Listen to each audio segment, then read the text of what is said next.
Τον Μάιο του 1941, το νησί της Κρήτης ήταν το μόνο τμήμα της ηπειρωτικής Ευρώπης που αντιστεκόταν στην προέλαση των ναζιστικών δυνάμεων. Η Ήπειρος είχε γονατίσει από τον κεραυνοβόλο πόλεμο.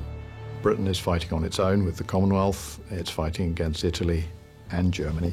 It was, up till then, the largest airborne operation ever known. It seemed like a slaughter to me. It was also the only time in history when a major island has been captured entirely by airborne troops. Who thinks the British are going to win? The British are hanging on in there as best they can, so Hitler's going to give them a serious battering. It looks really very bad.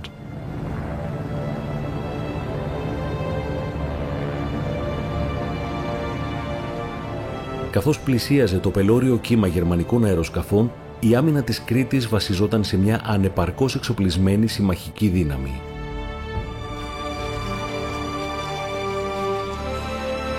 Τόσο μεγάλη εναέρια εισβολή δεν επιχειρήθηκε σε πόλεμο πριν ή μετά από αυτήν.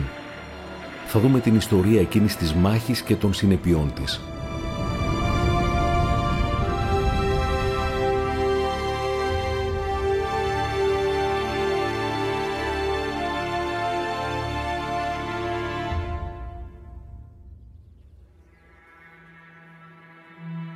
Η Κρήτη είναι νησί που γνώρισε αιματοχυσίες και εισβολές σε όλη τη μακρά ιστορία του. Όμως, η εισβολή και κατοχή του νησιού από γερμανικές δυνάμεις υπήρξε ένα από τα πιο βίαια κεφάλαια.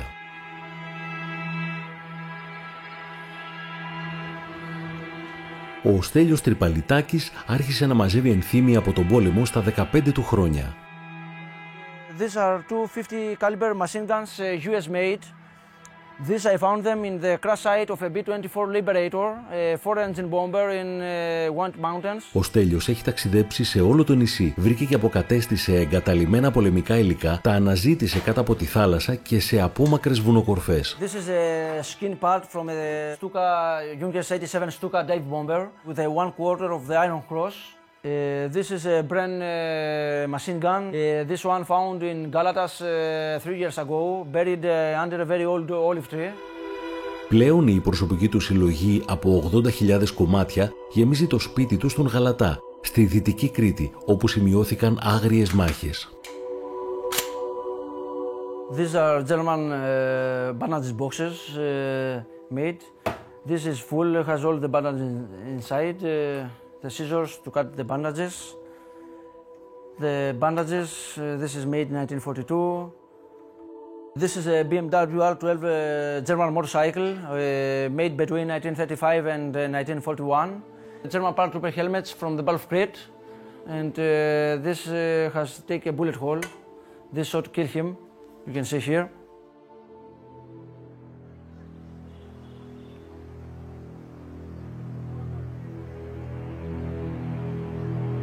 Σήμερα τάφοι στρατιωτών από τις δυνάμεις συμμάχων και Γερμανών βρίσκονται διάσπαρτοι στην Κρήτη, όπως και μνήα για την Κρήτη, τους πολίτες και τους αντιστασιακούς που σκοτώθηκαν ή σφαγιάστηκαν από τις γερμανικές δυνάμεις κατοχής.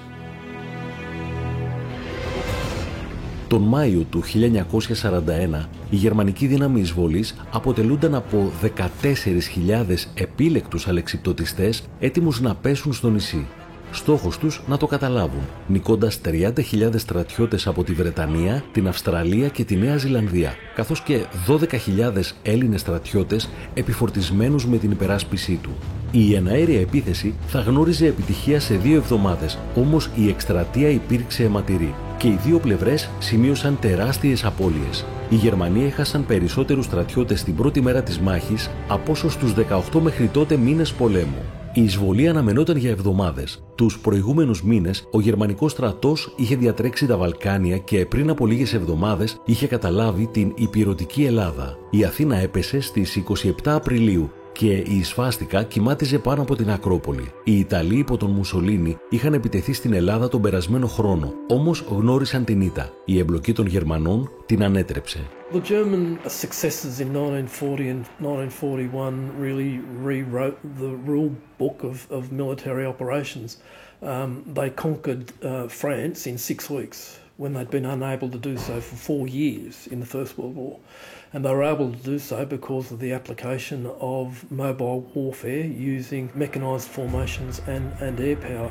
These were unprecedented developments in military technique. Εκατομμύρια στρατιώτες των συμμάχων που υπερασπίζονταν την ενδοχώρα μεταφέρθηκαν όπως στην Κρήτη μαζί με μέλη της ελληνικής κυβέρνησης και το βασιλιά της Ελλάδας. Ο Τσόρτσιλ χρειαζόταν χρόνο και δεν ήθελε περαιτέρω επέκταση των Γερμανών σε Βόρεια Αφρική και Μέση Ανατολή. Έτσι αποφάσισε να δώσει βάρος στην Κρήτη. The end of a string of losses that began with Dunkirk. Ο Τσόρτσιλ ανέθεσε σε έναν Νεοζηλανδό στρατηγό, τον Μπέρναρντ Φράιμπεργκ, ήρωα της Καλύπολης και παλιό φίλο, για να ηγηθεί της άμυνας της Κρήτης. They had been friends after the First World War. Bernard Freiberg turned up at dinner parties at Churchill's house, and Churchill would ask him to take off his clothes so they could count all the wounds that Freiberg had in the First World War. Some of which, as Freiberg said, were the wounds going in and the shrapnel bullets going out. Churchill called him the salamander, and a salamander is something that is reborn in fire. He appeared indestructible. Η Κρήτη έχει μήκος 250 χιλιόμετρα και πλάτος μεταξύ 10 και 50, με βουνά ύψους 2.500 μέτρων που χωρίζουν τη βόρεια ακτή από μια πολύ απότομη νότια ακτογραμμή. Το 1941 υπήρχαν μόνο 3 βασικοί δρόμοι που ένωναν βορρά και νότο. Όλοι οι άλλοι δρόμοι ήταν μονοπάτια και ορεινές διαδρομές. All other roads were donkey trails, too poor for motor transport. Όμως, από το νησί η Λουτφάβε μπορούσε να κινηθεί νότια μέσω των θαλάσσιων δρόμων των Βρετανών στην Αίγυπτο και την Κύπρο. Ο Ρόμελ πλησίαζε την Αίγυπτο, τα Βαλκάνια είχαν κατακτηθεί, μια πέμπτη φάλαγγα περίμενε στη Συρία.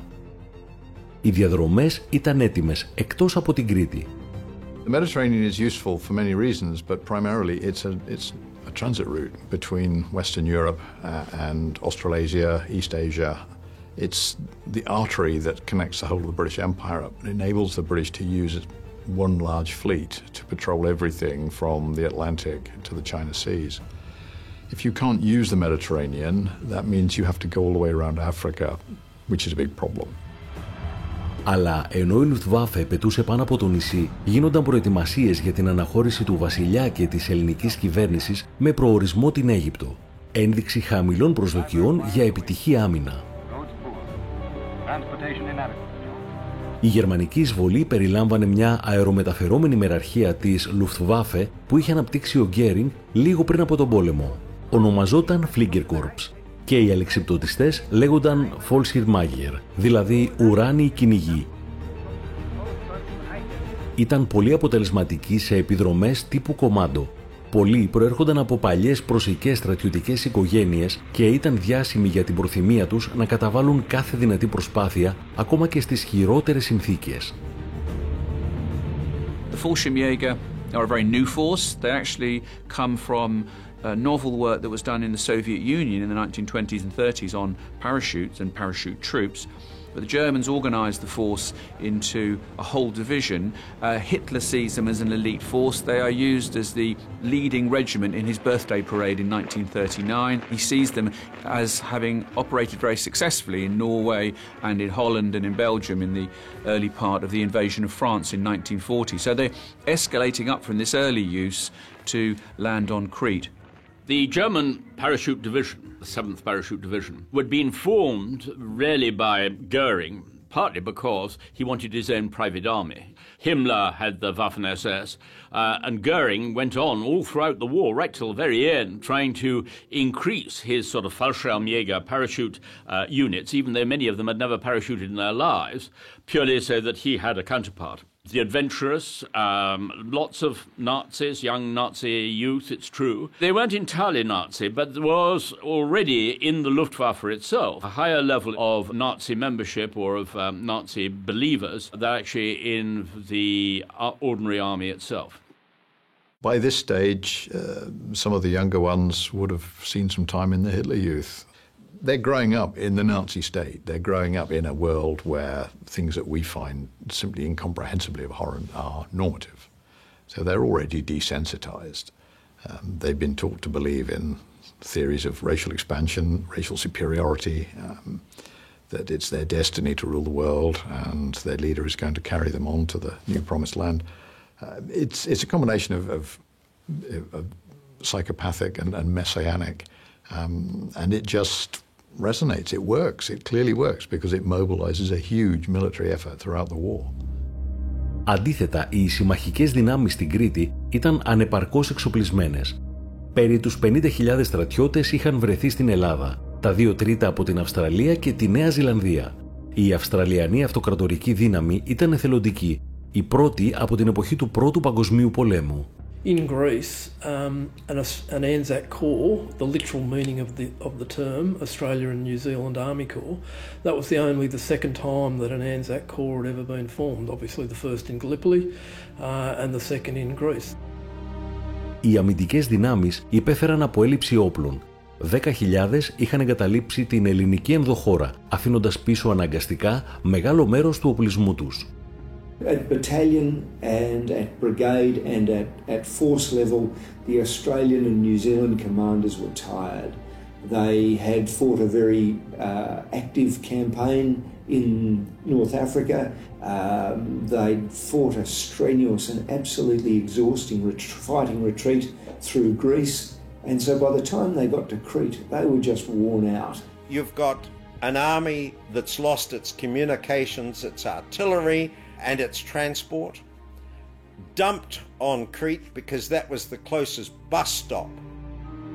Με αυτά τα δεδομένα, ο Φράιμπεργκ ήταν επιφυλακτικός διοικητής. Ήθελε να επιστρέψει στην Αίγυπτο με το στρατό του μετά την ήττα στην ελληνική ενδοχώρα. Τηλεγράφησε στο αρχηγείο στην Αίγυπτο, ζητώντας την απομάκρυνση στρατιωτών που θεωρούσε άχρηστους. Ανεπιθύμητοι, άοπλοι, χωρίς άλλη δουλειά από το να δημιουργούν εντάσεις με τον εγχώριο πληθυσμό. Οι περισσότεροι απομακρύνθηκαν πριν από τη μάχη. Οι Αυστραλιανοί ήταν από αυτούς που κατηγορήθηκαν για κακή συμπεριφορά. Prince Peter of Greece, who was Prince Philip's uncle, came across some Australians in Canea in a restaurant, and they were drunk and they were annoyed that they'd been run out of Crete and they were looking for anybody to take it out of. And one of them actually drew a pistol and threatened Prince Peter, who dived under a table, knocked the chap over, and the revolver went off and shot into the wall. So that wasn't really frightfully good behavior on the part of that particular unit. Οι εναέριες δυνάμεις περιορίζονταν σε μια χούφτα αεροσκάφη. Τα περισσότερα καταστράφηκαν επιτόπου από Γερμανούς. Ενισχύσεις δεν υπήρξαν αφού ο Τσόρτσιλ είχε ρίξει όλο το βάρος στις αμυντικές δυνάμεις στη Λιβύη και στη Βρετανική βάση της Μάλτας. Ήταν ένας στρατός χωρίς αεράμινα. So the Germans dominate the skies, and although Freiburg has managed to produce defensive positions with a lot of camouflage and bamboozle the Germans as to what's going on, it's still the case that once the Germans are there, they can call on air power, and we really can't. So we start off with a weak position and we make it weaker by making bad decisions. And when you're on a roll and you're losing all the time, this is an army that's been defeated. They were driven out of Greece pretty chaotically. They lost a lot of the heavy equipment. Their formations were all jumbled up. So they came there on the back of a beating and they didn't quite have what it took to resist. Το βρετανικό ναυτικό κατάφερε να εξουδετερώσει κάθε εισβολή από θαλάσσης. Όμως τα πλοία δέχθηκαν σοβαρή απειλή από τις γερμανικές εναέριες δυνάμεις. So this is an air-sea battle for dominance of an island. And in many ways the fighting on land is almost incidental. Is the air dominant? Is the sea dominant? If the air dominates, the Navy can't defend the island. If the Navy dominates, the Germans can't get to the island. So that's the seesaw of this whole battle. Who controls the air-sea space around the island. Τις εβδομάδες που προηγήθηκαν της εισβολής έφτασαν μόλις 2.700 τόνοι από 27.000 τόνους προμηθειών που είχαν σταλεί από την Αίγυπτο. Οι υπόλοιπες χάθηκαν αφού η Luftwaffe επιτέθηκε στα πλοία που τις μετέφεραν. Λίγες μέρες πριν από την εισβολή, το τεράστιο εναέριο οπλοστάσιο της Γερμανίας χρησιμοποιήθηκε αδίστακτα για να μειώσει τις άμυνες των συμμάχων. So their training key parts of their air force in naval attack. And this is a difficult discipline.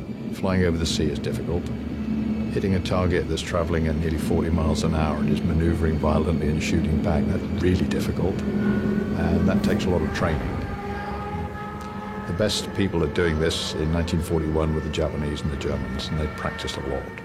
So sinking a fast-moving British destroyer off Crete that's maneuvering evasively and is trying to counter your attack, that is a real skill. Very few air forces can do this.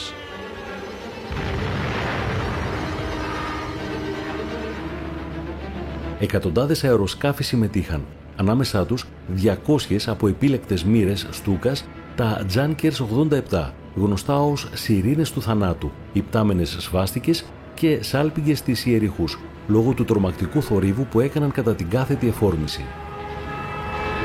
Το Στούκα εφορμούσε σε γωνία σχεδόν 90 μοίρων, κάτι πρωτοφανές και με ταχύτητα σχεδόν 650 χιλιόμετρα την ώρα. The Stuka is a specialist dive bomber. It's designed specifically to do that mission, to peel over at high altitude and to come down at nearly vertical and hit a fast-moving target with a precision drop weapon. In a clear sky, under complete German control, they are very dangerous.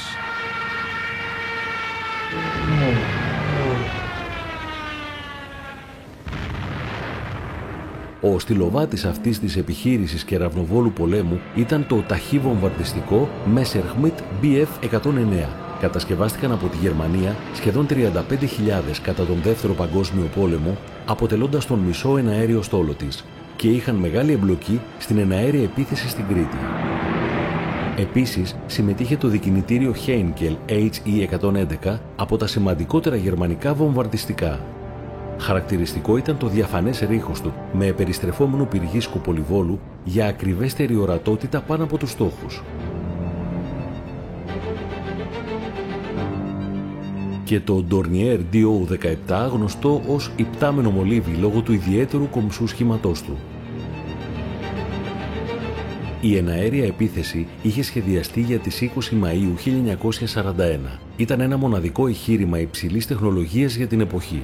Πνευματικό παιδί του άσου της αεροπορίας κατά τον Πρώτο Παγκόσμιο Πόλεμο, στρατηγού Κουρτ Στουντέντ, αρχηγού του αεροπορικού σώματος και αρχιτέκτονα μιας επιτυχούς και καινοτόμου εναέριας εκστρατείας στην Ολλανδία πριν από ένα χρόνο, που μετέφερε τους ουράνιους κυνηγούς με ανεμόπτερα. But he, like all enthusiasts, is a true believer, so he believes that this is the answer to almost everything.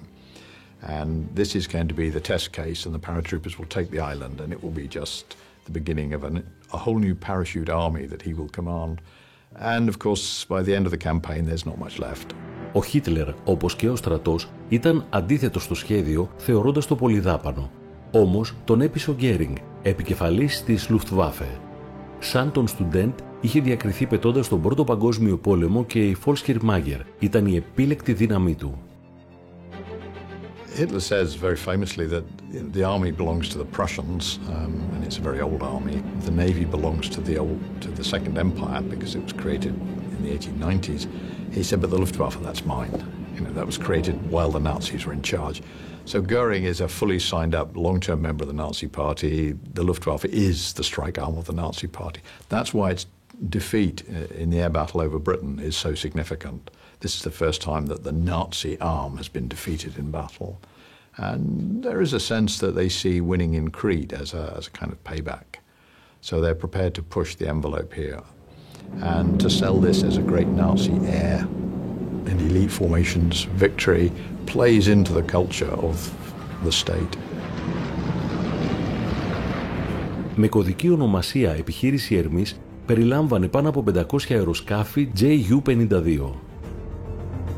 Ήταν συμπαγή κινητήρια από κυματοειδές μέταλλο. Αυτά θα έριχναν τους 14.000 αλεξιπτωτιστές, τις επίλεκτες εναέριες δυνάμεις της 7ης Μεραρχίας από τους ουρανούς πάνω από την Κρήτη. Θα υποστηρίζονταν από άλλα 570 αεροσκάφη.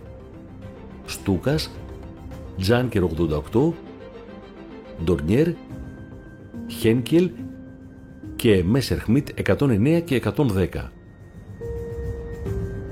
Η εισβολή ήταν επίδειξη της μεγάλης και πρωτοποριακής γερμανικής εναέριας δύναμης, ίσως το μεγαλύτερο σχετικό παράδειγμα σε όλο τον πόλεμο. Τις μέρες που προηγήθηκαν της εισβολής, τα αεροσκάφη χρησιμοποιήθηκαν για να κάμψουν τις αντιστάσεις στο νησί.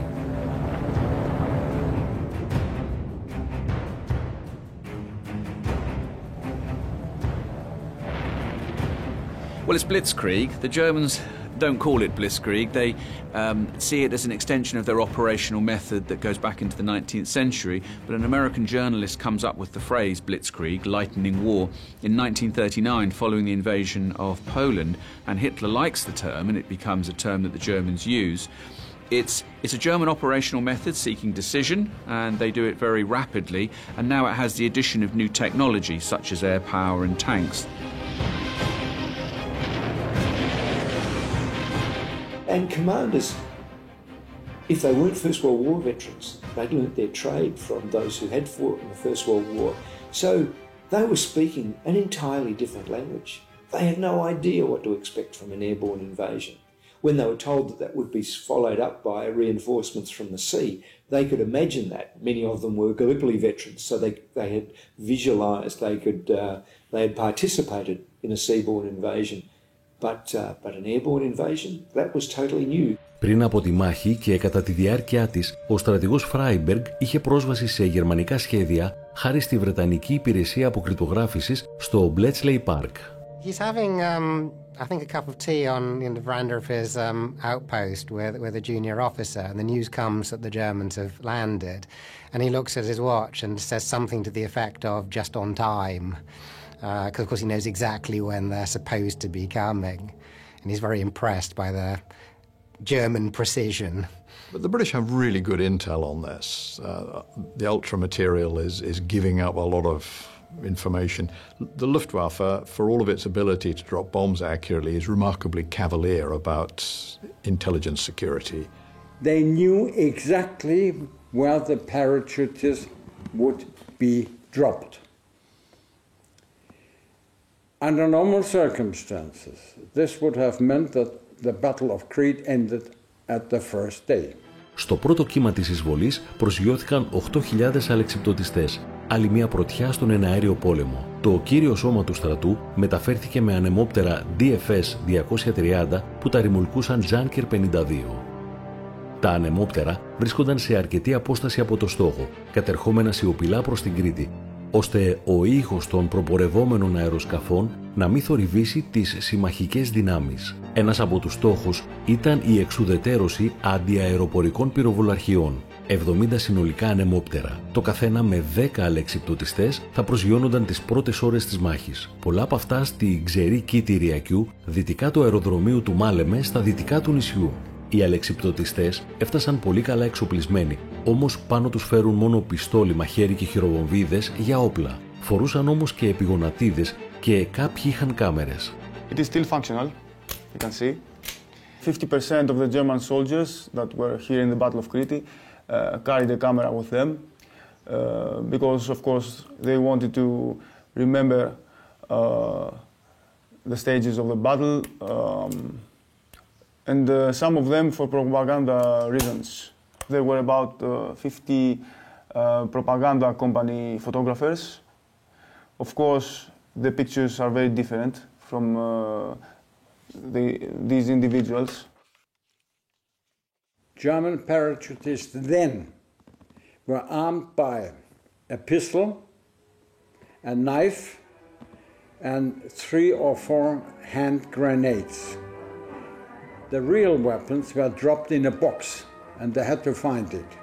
Αυτοί οι καλά εξοπλισμένοι αλεξιπτωτιστές ή ουράνιοι κυνηγοί έγιναν γνωστοί στους συμμάχους ως πράσινοι διάβολοι. Germans had also chocolate with them. They used to have this chocolate. It's chocolate with caffeine. This firm still exists. It still makes chocolate. Η αποστολή των Γερμανών ήταν καταρχάς να πάρει 3 αεροδρόμια στη βόρεια ακτή, Μάλεμε, Ρέθυμνο και Ηράκλειο. Έτσι, θα επέτρεπαν στα τεράστια αεροσκάφη να μεταφέρουν περισσότερους στρατιώτες και προμήθειες για να καταληφθεί το νησί. German intelligence was abominable. It was incredibly arrogant of them to believe that really they didn't have to worry about intelligence because they always won their battles, which had been the case up until then. The Germans knew nothing about Crete. They believed that they would be welcomed there by the population. Το αεροδρόμιο κλειδί ήταν το Μάλεμε. Οι σύμμαχοι αμήνθηκαν σε μια σειρά από αιματηρές και επιζήμιες μάχες, συχνά σώμα με σώμα. Οι περισσότεροι ήταν Νεοζηλανδοί, αλλά προς έκπληξη των εισβολέων υπήρχαν και ντόπιοι κριτικοί που είχαν σχηματίσει πολιτοφυλακές.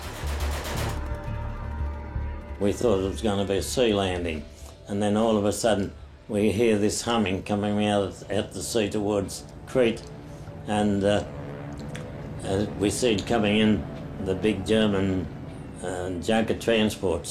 They carry about 150 troops at a time, and they were coming in just at wave height.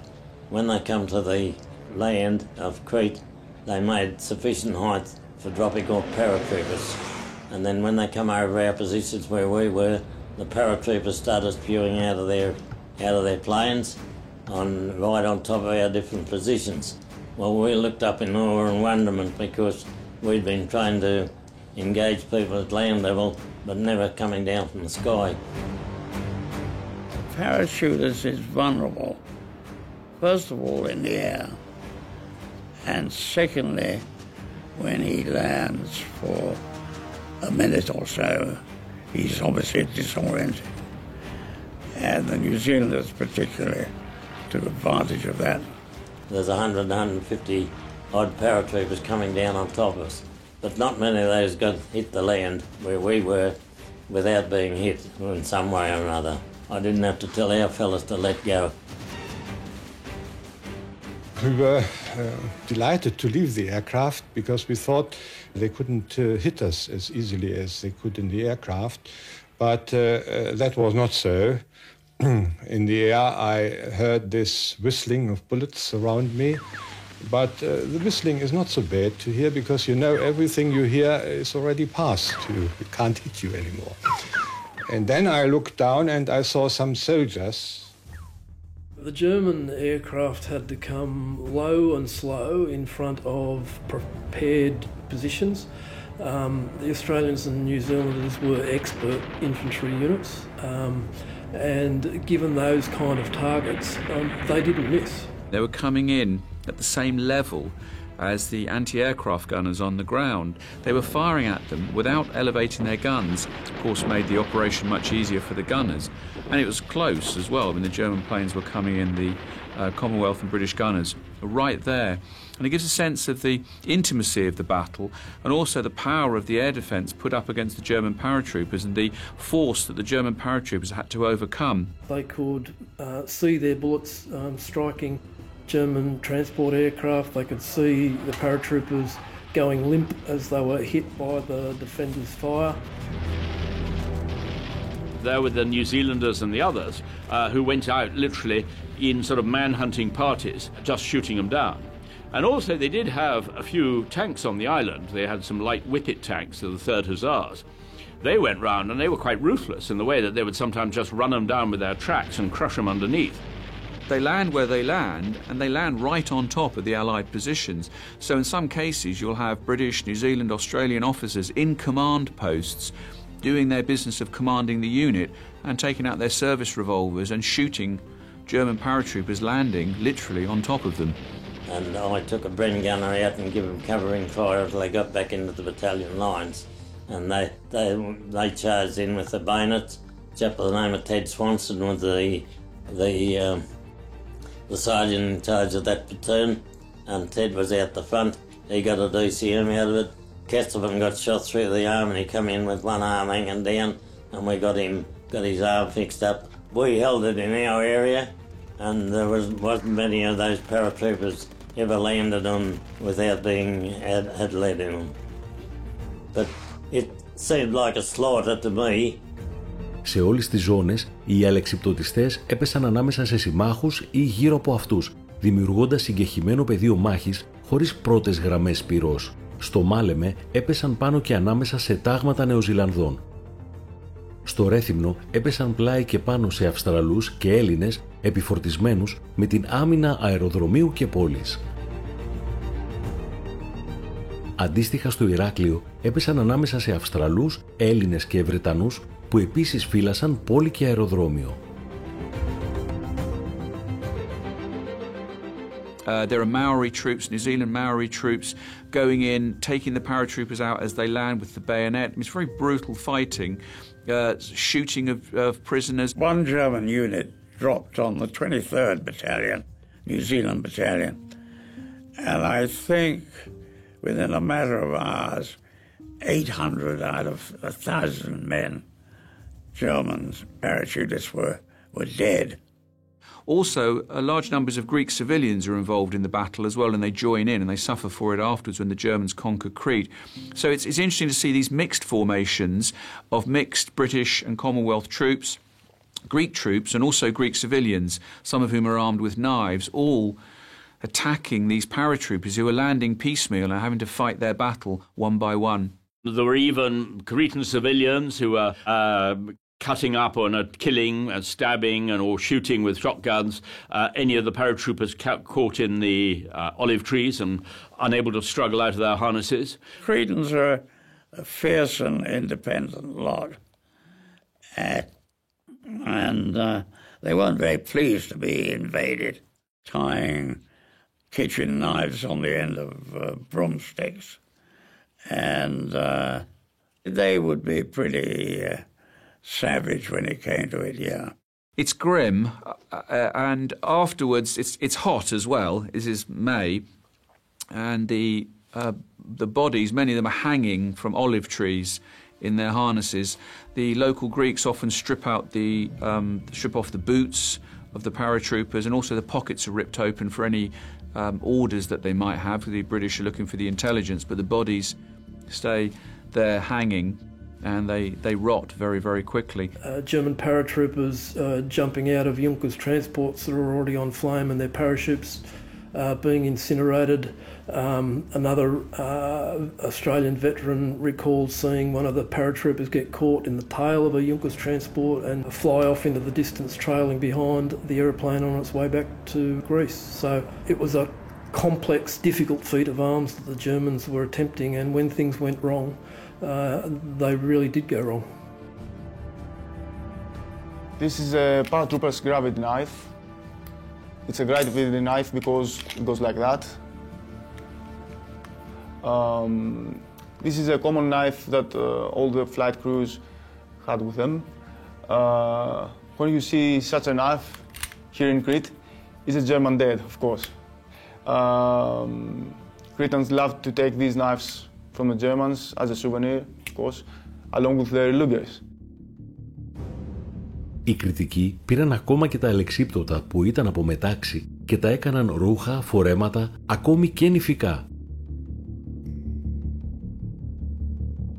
German paratroopers who survive, many of them have these, it's like an amphetamine pill to keep them fighting. They're incredibly tired, many of them are dehydrated, they've run out of food, they've run out of water, so their victory is a tribute, and we were talking earlier about the Fallschirmjäger as an elite formation, to their elite status and their willingness to endure the battle when they're there completely on their own, often out of ammunition and often out of basic supplies. When I had to take aim at another man and shoot him, that was initially very hard. I could see the person I was going to kill, but he hadn't seen me. I hesitated. But I knew I had to shoot because I could see my comrades flying in behind me and that they would be killed if I didn't kill this man. I thought, now I have to shoot. I must. I think about it a lot. It's not the sort of thing you forget. Οι κρίσιμες στιγμές της μάχης θα λάμβαναν χώρα εδώ, στο αεροδρόμιο Μάλεμε, σε μια γέφυρα πάνω από τον ποταμό Ταυρονίτη. Η γέφυρα υπάρχει ακόμα. Ο Μάικ Σουίτ είναι συγγραφέας και ιστορικός που ζει στην Κρήτη και έχει ερευνήσει τις βασικές τοποθεσίες της μάχης, μεταξύ αυτών όσα συνέβησαν σε αυτή τη γέφυρα. The battle for Malame, in fact the battle for Crete, started here in the Tavernaitis riverbed. Around 8:30 on the morning of the 20th of May, around 40 to 50 gliders landed, crash landed in many cases, north of the bridge and south of the bridge. On the far bank, the airfield is in the distance, were New Zealand infantry protecting the bridge and trying to stem the German advance. There were about 10 men in each glider, and as the gliders landed, crash landed, many of them were injured even before they started fighting. The plan was to use the dead ground of the riverbed as the line of attack. On the eastern side, there you can see the airfield in the distance, was the New Zealand 22nd Battalion, an infantry battalion that was lined up in front of the airstrip along the banks of the river. These were the men who would try and save Maleme. Σήμερα ακόμη η γέφυρα φέρει τα σημάδια όσων συνέβησαν εδώ. We're on the western side of the Tavernaitis River here, and as you can see, this pylon is peppered in bullet holes. And what we know is because it's west-facing, these are bullet holes that were made by the advancing German paratroopers before they took the bridge.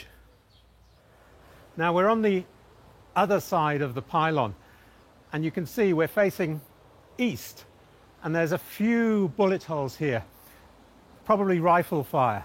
And that, of course, was coming from the far bank where the New Zealand troops were dug in, using their rifles to try and stem the German attack. But look here. Look at the size of the holes on this pylon, closer to the airfield. What this shows is heavy German machine gun fire pouring down on the defenders on the far bank. Οι συμμαχικές δυνάμεις κατηγορήθηκαν για ολιγορία απέναντι στην επίθεση στον ποταμό Μάλεμε. Στο τέλος της κρίσιμης πρώτης μέρας, οι Γερμανοί αλεξιπτωτιστές είχαν εδραιώσει τη θέση τους στην περίμετρο του αεροδρομίου και η μάχη ισορροπούσε επί ξηρού ακμής. It's almost a miracle that they did not lose the battle on the first day. Had Freiberg sent a company on the hill west of Tavronidis, they would have not survived as well. The few paratroopers who survived the initial landings take up good positions, and by the end of the day, the Dominion troops have abandoned the airfield that's going to give the Germans their access point. This is just catastrophic. The airfield at Malame was defended by a very small contingent on its western flank, and it was there that the Germans punctured the defence and got hold of that airfield, and that was what turned the battle. And Freiberg's disposition of his forces really contributed to the German success. Παρά την προέλαση των Γερμανών, νεοζηλανδικές ταξιαρχίες κρατούσαν ακόμη τους ελαιώνες, τον λεγόμενο λόφο 107, που υψωνόταν πάνω από το αεροδρόμιο. Κατόπιν όμως συνέβη κάτι κρίσιμο. On the 20th of May, the Germans are massacred. The bridgehead on the airfield is held by a German doctor, and as he said, had the New Zealanders counterattacked that night, we would have had to fight them off with our knives and stones because we were so short of ammunition. This is point 107, the highest point of Hill 107, which was the vital strategic higher ground above the airfield that basically decided the battle for Malame. The 22nd New Zealand Battalion basically had defensive positions all around the hill, over across the airfield and towards Tavernaitis Bridge along the perimeter of the river. Ο Νεοζηλανδός αξιωματικός που διοικούσε το λόφο 107, αντισμήναρχος Λέσλι Άντριου, που είχε τιμηθεί με το Σταυρό της Βικτωρίας στον Πρώτο Παγκόσμιο Πόλεμο, δήλωσε ότι ο βομβαρδισμός που υπέστη ο στρατός του στις 20 Μαΐου έκανε όσα είχε ζήσει στη μάχη του Σόμ να μοιάζουν με πικνίκ. It's important to remember a couple of things about Andrew. He was injured in that devastating air attack that had happened first thing in the morning. Communications were in disarray after that attack.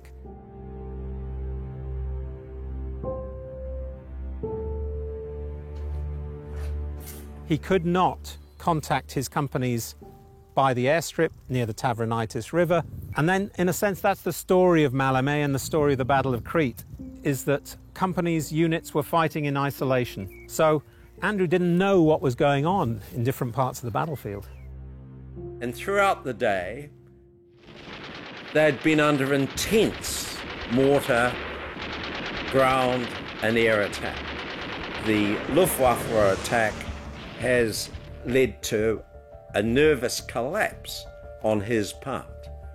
Even though his companies on the hill are not under direct attack, he decides that he's going to withdraw. Something happens on the 20th that breaks him. Doesn't break his battalion. His battalion has been trained and prepared to do what they did, and they do it. But at the heart of the battalion, the man who makes the decisions is broken. An idea of Andrew's state of mind can be gained from the words that he spoke to Royal. He said, "You were lucky to get off the hill alive."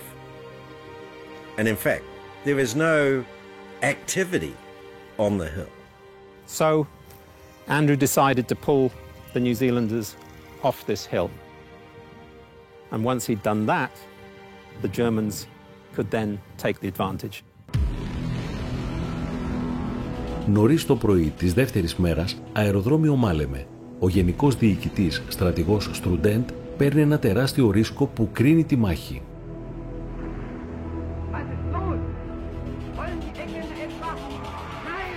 He decided to send some daredevil on his staff into the Maleme airfield at dawn to see if a Junkers 52 could actually land there while they were still under artillery fire. It was a calculated risk, but it came off. The Battle of Crete was decided here, on this airstrip. The whole airstrip on the second day was still under fire, was still being protected by the New Zealand troops, but because they'd moved off Hill 107, there was a window of opportunity for the Germans to get in, and they did. And what they did was they landed their transports, crash-landed them in some cases, even after being hit. They would land them on the beach, on the coast here, and suddenly the balance of power had shifted. Suddenly there was an air bridge into Crete, which allowed the Germans to dominate the situation here and to put increasing pressure onto the defenders. Once they had started to fly in scores of aircraft, which littered this airstrip with full of ammunition, reinforcements, troops, supplies, guns, motorbikes, they had it now. They had a foothold in Crete, and that was key because it would affect every single battle from then on.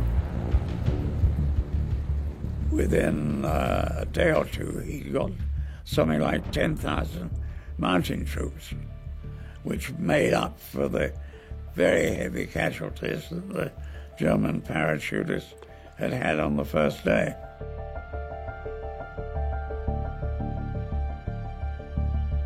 Ο Φράιμπεργκ δέχτηκε δρυμία κριτική επειδή εξακολουθούσε να σχεδιάζει επίθεση από θαλάσσης και είχε διασπείρει τις δυνάμεις του πολύ αραιά στη βόρεια ακτή της Κρήτης. Σύμφωνα με Βρετανούς ιστορικούς, ήταν το πλέον επιζήμιο στρατηγικό σφάλμα της σύντομης εκστρατείας. He, as a First World War officer, could not believe that an island could be captured from the air. And so when he heard in the ultra decrypts, the signals intelligence decrypts, that there was going to be a reinforcement coming by sea, he immediately turned everything back to front, and he believed, therefore, that it was going to be a seaborne invasion, basically backed by an airborne attack. And so everything was back to front, and this was actually the reason why the island fell. So the standard intelligence dilemma is, do you use the information you have now and risk discovery, or do you use it more sparingly in order to preserve the longevity of what you have? And Freiberg is caught in that problem. So he's given very full information on what the Germans plan to do, but also told not to betray the fact that we have it. So his inclination might be to rush reinforcements to certain points, but if he does that give the game away? It's a very difficult balance for him. But when it came to, I'm afraid, intelligence in both senses of the term, he did not have a clear mind. And the trouble was that because the ultra material was so secret, he couldn't discuss it with anybody else. He'd been ordered not to. So you could say, probably, perhaps unfairly, that he was the first commander in history who knew exactly what the enemy was doing and still managed to lose the battle. Νεοζηλανδοί ιστορικοί υποστηρίζουν ότι ο σχεδιασμός του Φράιμπεργκ ήταν σωστός, αλλά απέτυχε εξαιτίας των διοικητών στο Μάλεμε. I believe that people who criticize Freiburg on Crete have studied the maps but haven't walked the ground. He had to fight a series of independent battles, but he knew right from the outset, because of ultra, that the German target were the airfield. Σύμφωνα με τον Pugsley, ο διοικητής του Φράιμπεργκ, ταξίαρχος James Hargest, άργησε πολύ να ανταποκριθεί όταν ο Άντριου αποσύρθηκε από το λόφο 107 και ότι ο δικός του διοικητής, ταξίαρχος Edward Patik, δεν παρέσχε ενισχύσεις. The failure is not Freiburg's. The failure is New Zealand commanders within the New Zealand division. At each level, a New Zealand commander hesitates, makes the wrong decision.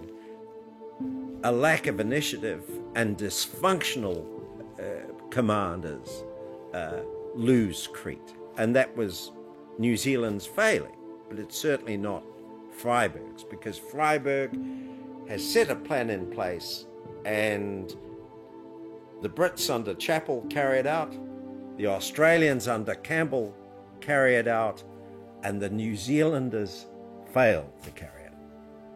Had Andrew done nothing, the New Zealanders would have won that battle. But he decides to withdraw, and that's pulling on that piece of wool, and the entire jumper unravels, because Crete is lost from that point. They failed to understand that the critical point for an airborne invasion is the place where you can land the transport planes and bring in the non-paratroopers. And so, yes, the long airfield that had been improved for Royal Air Force bombers to fly from ends up being the sally port through which the besieging forces come, to use a medieval analogy. That's the open door. They could have done better. They could have dug up the airfield. They could have filled it with junk so it was useless. They could have made a better effort. And by the end of the first day, they'd essentially lost the key to the whole position. The airfield is the one that's nearest to Germany. It's the one over which the Messerschmitt 109s can operate for just enough time to be useful. The other end of Crete, 109s can't even operate. So it really was the pivot point of the battle, and to lose that on the first, essentially the first day, really poor. Παρά την τολμηρή αντεπίθεση στο Μάλεμε, με γενναίες επιδόσεις των νεοζηλανδικών ταξιαρχιών του Φράιμπεργκ ήταν πολύ αργά. Οι σύμμαχοι απέτυχαν να ανακαταλάβουν το αεροδρόμιο. Αυτό επέτρεψε στους Γερμανούς να αρχίζουν να χτίζουν ένα κρίσιμο προγεφύρωμα. Έτσι μπορούσαν να προσγειωθούν και άλλοι αλεξιπτωτιστές, καθώς και σκληραγωγημένοι πολεμιστές της 7ης Ορεινής Μεραρχίας. Έχοντας εξασφαλίσει το αεροδρόμιο του Μάλεμε, κάθε Junker 52 ήθελε 1 λεπτό για να προσγειωθεί, να αφήσει τους στρατιώτες και να ξαναφύγει.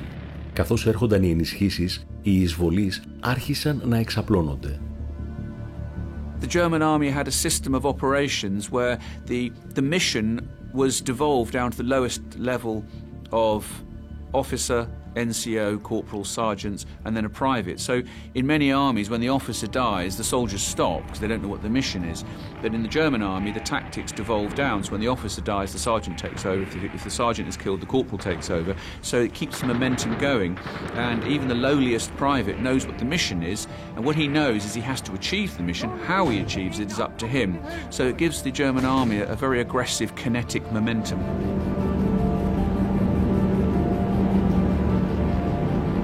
The two planes, single-engine planes, that are used most directly in close air support are the Messerschmitt 109 and the Stuka, the Ju-87, the Junker 87. The young Crater 7 is very famous because when it comes down it makes this shrill noise, which is a sort of terrifying scream, and then it releases its bomb at the bottom part of its dive and then obviously pulls up. The Stuka is nothing but a precise artillery to the spot.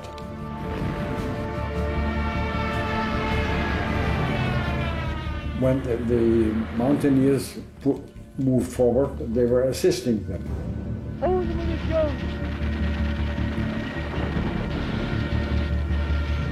Many of the troops on Crete remember the scream of the ME-109 coming over on strafing runs. They were able to drop bombs to the meter. Στο επόμενο επεισόδιο, με τη νίκη των Γερμανών στο Μάλεμε πλέον δεδομένη, οι σύμμαχοι θα καταφύγουν σε μία σειρά από δραματικές δράσεις οπισθοφυλακής και αντεπίθεσης. 20.000 στρατιώτες τους βρίσκονται ακόμη στην Κρήτη. Πώς να προστατευτούν και να φύγουν από το νησί? Αφήγηση Βασίλης Μπακογιάννης.